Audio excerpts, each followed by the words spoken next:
Muy bien, estamos en el tercer video de la segunda parte de nuestra conferencia sobre los Rothschild y los orígenes secretos del conflicto palestino-israelí. Y como hemos visto, los miembros del movimiento sionista hicieron un gran trabajo engañando a la cristianidad con la Biblia de Scofield. Y sabemos que Samuel Untermyer, Bernard Baruch y todos estos personajes que vemos en pantalla estaban involucrados de una u otra forma en la financiación de la Biblia de Scofield. Pero vamos a seguir con el relato de cómo continuaron su plan para quedarse con Palestina.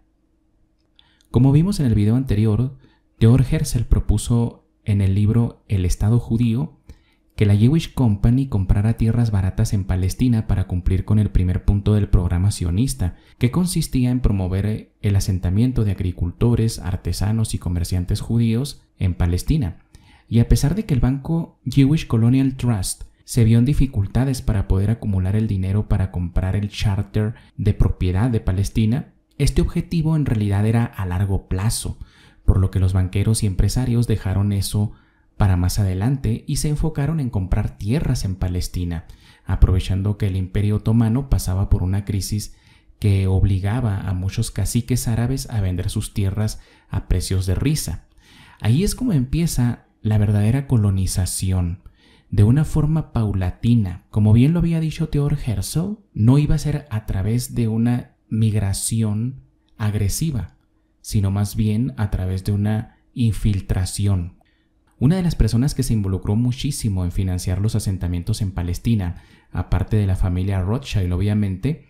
fue un empresario judío llamado Nathan Strauss, que en esta foto lo vemos con dos importantes personajes del sionismo, Louis Brandeis y el rabino Stephen Samuel Weiss. Sobre Louis Brandeis vamos a hablar en breve, pero sobre Stephen Samuel Weiss vamos a tener que esperar un poco a la cuarta parte cuando abordemos el tema de la Segunda Guerra Mundial. Pero en ambos casos, como veremos más adelante, se involucraron abiertamente en la creación del Estado de Israel y fueron esenciales para empujar a los Estados Unidos a la Primera Guerra Mundial, aprovechándose del presidente Woodrow Wilson, otro Evil Merodach, pero ya llegaremos a eso. Nathan Strauss era socio de Abraham Abram, uno de los personajes que Samuel Untermyer le presentó a Cyrus Ingerson Scofield. Aquí aprovecho para hacer una pequeña fe de erratas, porque en el video anterior dije que este personaje se llamaba Abraham Strauss, pero debo decir que este socio en realidad se llamaba Abraham Abram, y debo añadir un dato muy importante sobre este personaje, y es que estaba emparentado con los Rothschild, ya que su hija Lillian Isabel Abram se casó con un miembro poco conocido de la familia Rothschild llamado Simon Frank Rothschild, un comerciante y filántropo del cual por desgracia no tenemos fotografía. Aquí en esta serie de fotos podemos ver a algunos miembros de la familia Abram Rothschild, pero no hay mucha información sobre ellos.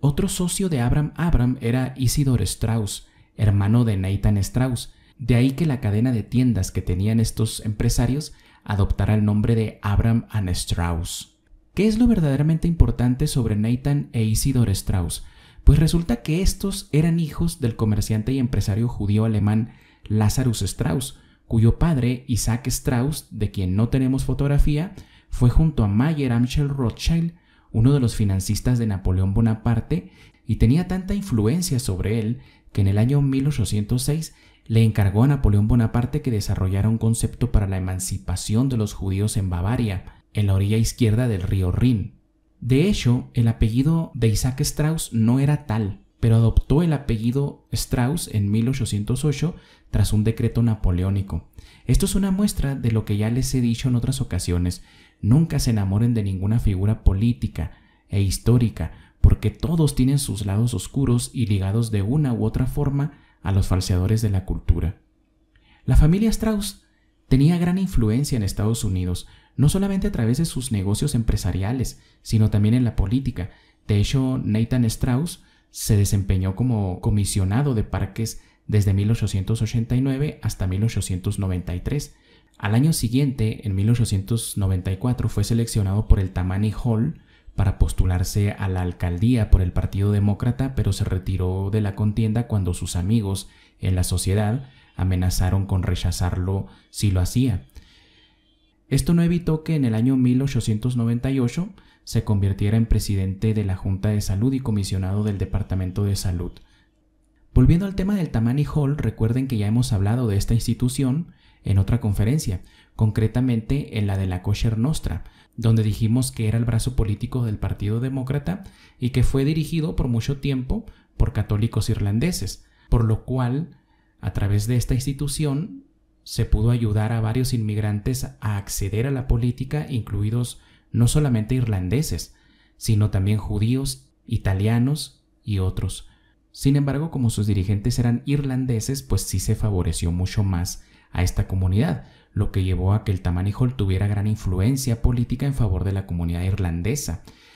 Pero en 1858 llegó desde Europa un banquero llamado August Belmont con una cantidad ingente de dinero y empezó a involucrarse en la política y en los negocios locales. Dijimos que su nombre real era Aaron Schomburg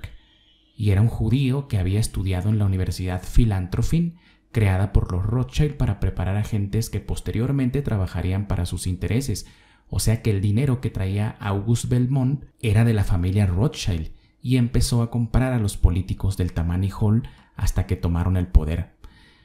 Pero regresando al tema central, a pesar de todo, Nathan Strauss sí estaba involucrado enteramente en la política de Estados Unidos. Como lo hemos visto, ostentó algunos cargos administrativos. Por ejemplo, en 1898, durante la Guerra Hispano-Estadounidense, donó una planta de hielo a Santiago de Cuba y fue designado por el presidente William Taft como el único delegado de los Estados Unidos en el Congreso Internacional para la Protección de los Infantes en Berlín en 1911. También fue delegado al Congreso de Tuberculosis en Roma, Italia, en el año 1912.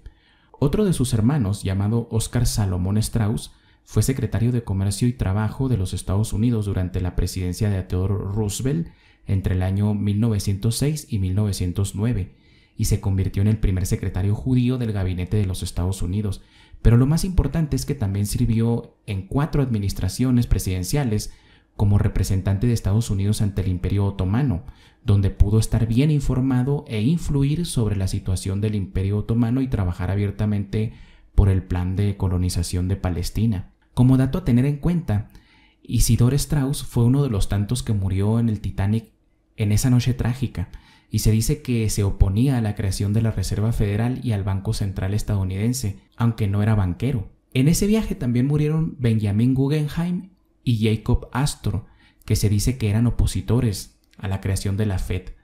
Y la verdad, no quiero desprestigiar dicha teoría porque sabemos que los hacedores de imperios saben jugar muy bien con la desinformación, por lo que no quiero que lo que voy a decir a continuación siembre un sentimiento de rechazo total hacia esta teoría que acabamos de plantear, de que la muerte de Isidore Strauss, Benjamin Guggenheim y Jacob Astor fue intencional por oponerse a la Reserva Federal y al Banco Nacional. De hecho, también resulta una muerte extraña la del mayor Archibald Booth, asistente del presidente Taft y amigo de la familia Strauss, que también murió en el hundimiento del Titanic. Resulta que el mayor Archibald Booth era cercano tanto a Theodore Roosevelt como al presidente Taft, pero en 1912 hizo un misterioso viaje al Vaticano supuestamente para relajarse, pero en realidad le llevó una carta al Papa Pío X de parte del presidente Taft y luego regresó a Inglaterra para abordar en primera clase el Titanic y fue uno de los que murió, como digo, sin saber qué decía la carta. Algunos periódicos judíos dedicados a la política anticatólica acusaron a Booth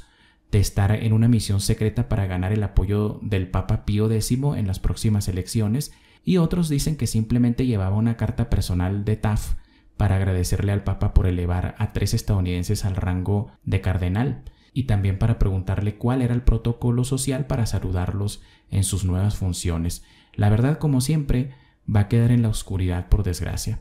Una cosa que debo decir es que ciertamente hay muchas cosas sospechosas en torno al hundimiento del Titanic, como el hecho de que J.P. Morgan haya cancelado su viaje en el último minuto. Y aunque no sabría decirles con seguridad si Jacob Astor y Benjamin Guggenheim se oponían a la Reserva Federal y al Banco Nacional, lo que sí les puedo asegurar es que Isidore Strauss no se oponía a ello. De hecho, en 1911, él fue uno de los que promovió la idea, y para prueba, un artículo del 16 de octubre de 1911 del New York Times titulado Isidor Straus Urge New Banking Plan, es decir, Isidor Straus insta a un nuevo plan bancario, donde se menciona que recientemente, hablando de la época obviamente, había sido elegido como tesorero de la sucursal de Nueva York de la Liga Nacional de Ciudadanos para la promoción de un sistema bancario sólido. ¿Qué es lo revelador aquí? Pues que dicha organización supuestamente civil había sido creada por Paul Warburg, uno de los banqueros judíos asistentes a la reunión secreta de Jekyll Island para crear precisamente la Reserva Federal. Y dicha organización tenía la misión de convencer al público de que no había ningún peligro con la creación de la Reserva Federal y el Banco Nacional. O sea, aquí no hay que ser cerrados y creer en conspiraciones sin cuestionarnos nada. Y dejemos claro que Isidor Straus sí estaba de acuerdo con la creación de la Reserva Federal. De hecho, Isidor Straus y Samuel Untermyer estaban entre los influyentes hombres que defendían a capa y espada el sistema de la Reserva Federal, atacando a los verdaderos opositores. Y dicho esto, entremos en el tema del papel de Samuel Untermyer en la creación de la Reserva Federal y su guerra secreta contra Charles Lindbergh, una batalla en la que Untermyer traicionó al diputado Lindbergh, quien sí se oponía férreamente a la creación de la Reserva Federal.